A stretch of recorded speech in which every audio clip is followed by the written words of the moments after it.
Wow, what a crazy market. Just when you think the market can't go any higher, it kicks it up a notch. So today I'm going to go over a few things in this Calgary real estate market update, okay? Sellers, I know you guys have been wondering, have my home values gone up and how long is it going to take to sell? I'm going to talk about all property types, including detached, semi-detached, townhouses, and apartments. The condo market list last month was on fire, and I'm going to show you some stats. What did our team see on the ground for this month? Our tips for home buyers, home sellers, and investors, and rates.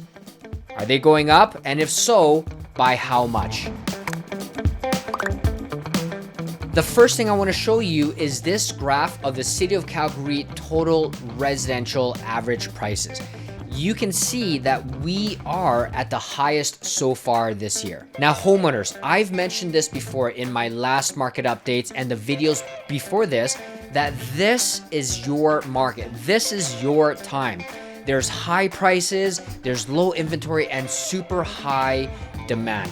So, did your home value go up last month? And how long is it going to take for you to sell your home if you were to list it for sale today? Well, I want to start with January, okay, for the average pricing. This gives us an idea of where we started all the way to where we are today. So I'm pulling up this graph of detached homes, and as you can see, it is the highest in the last 5 years. Now for detached in January, the pricing started at $670,000. By April, it was $728,000, and by May, it was up to $732,000. Now it will take about 22 days to sell your home. Next is the semi-detached graph. You can see that this also hit new highs from the last 5 years. The January price was $583,000. By April, it was $601, and in May, it stayed the same at $601. Now prices did peak in March at $614,000. And if you were to sell your property today, it's going to take 25 days to sell. Looking at the graph for townhouses, this also has been the highest since 2008. Now, townhome prices in January started at $372,000. By April, it was $399,000, and in May, it was $406,000. So up $7,000, and it's going to take 20 days to sell. Looking at the graph for condos, this is the highest it's been since 2018. Now in January, prices start at $284,000. By April, it was $296,000, and by May, it was up to $307,000. And it's gonna take 29 days to sell. Now, here is my advice and 4 tips for home sellers. Tip number 1. You do want to take advantage of the seller's market. The numbers don't lie. I mean, we have the highest price and you're going to be able to sell it in the shortest time possible. This trend will not last forever. Tip number 2, homes that are subpar or kind of needs a little bit of love, you can sell it and still get a little bit of a premium. Tip number 3, you have to choose the proper pricing strategy that's right for you. Now, there's 3 different ways to do that. You can intentionally list it below market in hopes and anticipation that you'll get multiple offers, or you can list it right at market value and chances are you'll still get multiple offers, or you can list it a little bit higher. Now, this is not the right strategy for everyone, so you want to make sure that you talk to your agent and they really understand the market in your community and for your property type for this to be effective, okay? And this leads me to the next point, which is tip number 4. The agent you choose is super important these days. There's 2 different types of agents out there. There's the order taker and the consultant. Now, the order taker is kind of like a yes person. They say yes to everything that you ask them to do, but they don't really give you advice or advise you on different situations. Versus a consultant, they take all of the different scenarios and they're able to walk you through the pros and cons and all the things you have to consider for each option. That way, you're able to make a full assessment with the proper information so you can make the best informed decision. Here are my thoughts. We've been on a tear since the beginning of this year.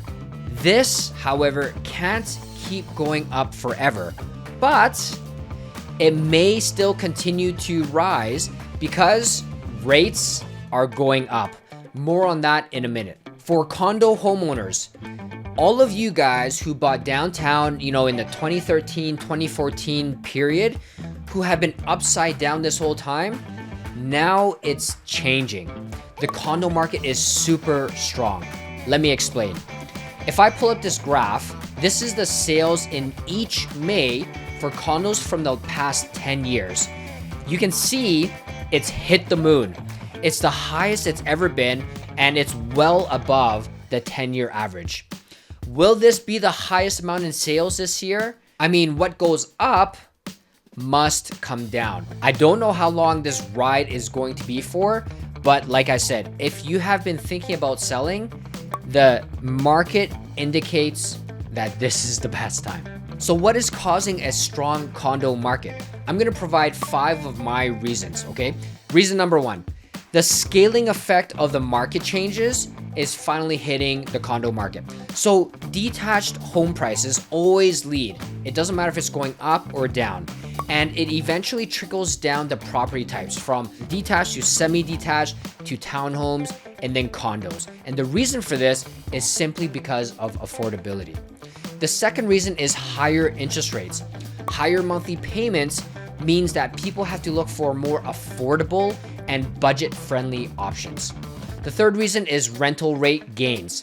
I mean, rents are up about 30% from a year ago, which is very sexy for investors. Fourth is we have a healthy job market and population growth. Now, here are some of the job sectors in Calgary if you're not from Calgary. We have aerospace and logistics, agribusiness, creative industries, energy, financial services, interactive digital media, life sciences, and technology. And the government is really pushing for a tech sector here. Now, we have to think about this for a second. If we are successful in growing a tech sector, what we know is that tech pays very well. And so let's put ourselves thinking about the future. If it does grow, there's going to be more people moving to Calgary, which puts more demand on homes. If there's more demand and just a limited supply, then prices end up going up. Now, because the tech sector pays very well, people in tech will want to buy higher than average price homes. So you're maybe looking at $600,000, $700,000, $800,000 or more, probably all within the inner city, or they're going to be out in the suburbs with bigger homes, more luxurious finishes, and that will put a squeeze on those property types. And lastly is tight market conditions. There's no inventory. But why is that? Well, before, Calgary was on a tear building owner-occupied buildings. But since the pandemic, there have been nothing but purpose-built rentals being erected all over downtown. All the buildings that are new are all rentals. I do think, though, that over time, the next few years, we will start to see more owner-occupied buildings. So what did our team see on the ground this past month of May for Calgary real estate? I'm going to share this with you, and this could be a lesson for you or maybe someone you know. We are going through changing markets, right? And it doesn't matter if it's going up or down, but people will like to wait. In an up market, they want to chill out because they don't want to pay higher prices. In a down market, they want to chill out because they want to wait and get a better price. That's not a problem. The problem is not having an enter strategy. When you're going to get back into the market, what metrics are you going to use? So as an example, in a down market, if you're looking at a $500,000 property, your enter strategy should be something along the lines like, if the home that I'm looking at is $500,000 today, if similar properties are going to be $475,000, that's when I'm going to enter the market. And in an up market, if you're using a $500,000 property, what if it goes up to $550,000 and then it corrects to $525,000 and then goes back up again? And you wanted to enter at $500K, you may be priced out of the market. Some of our buyers and investors decided to take a break because of the high rates and prices going up. It was getting a little scary. But what happened was some of the prices passed some of their pre-approvals, meaning they are now priced completely out of the market. They either have to settle for a little bit less house or they can no longer buy. At the end of the day, what it comes down to is what is your risk tolerance? Because, I mean, everyone has hope. The hope that it's going to go down, but the question is, what if it doesn't? Do you have the risk tolerance to take that chance that prices will correct, and it could correct maybe in 3 months or 6 months or 16 months? We just don't know. Do you have the risk tolerance to wait that long and taking that chance that it will actually dip down to where you wanted to buy or even lower? The risk is if the market doesn't hit your expectations and it's much higher, are you willing to rent for a few more years or until the next crash happens, whenever that may be? What our team also saw was lots of multiple offers, but some sellers who were expecting multiple offers when they put their property on the market didn't actually get it. Why? Because they price it too high. Here are the 5 tips for home buyers. Tip 1, look outside of your original criteria. Because there's low inventory, you may not find something in with what you're looking for. So what we've done in the past was we've looked outside their criteria and we said, hey, Mrs. Buyer, we know that this home is, 5-10 minutes outside of where you want to be. However, this house meets all of these other things that you were looking at. Most often, it usually works out and people are okay with that. Tip 2, update your list of requirements. Now, in this high demand, low inventory market, it's tough. It's very competitive. So maybe you're willing to sacrifice one thing or take one thing off your requirement list so that you can get that home that you're looking for. Tip number 3, align your expectations with market expectations. Tip number 4 is to get a pre-approval. This will reduce the paperwork time and friction during the actual approval process. You only have one shot, so make sure you get all your ducks in a row so that you give yourself the best opportunity possible to get that financing done. And tip number 5 is be prepared to compete with other buyers. Now, other things I wanted to mention was to be open to your realtor's suggestions. It's not their first rodeo or their first offer or their first failed offer. So they have learned a lot during this process. And even though you may think the market will go one way or you have expectations of the market, at least be open-minded to what they have to say. Now, other things too is you may have to go through one offer and fail to really understand the situation and understand how your agent operates, okay? Now, I don't say fail as in a bad thing. I don't believe in failures. I think failures are mistakes and lessons that you can learn from.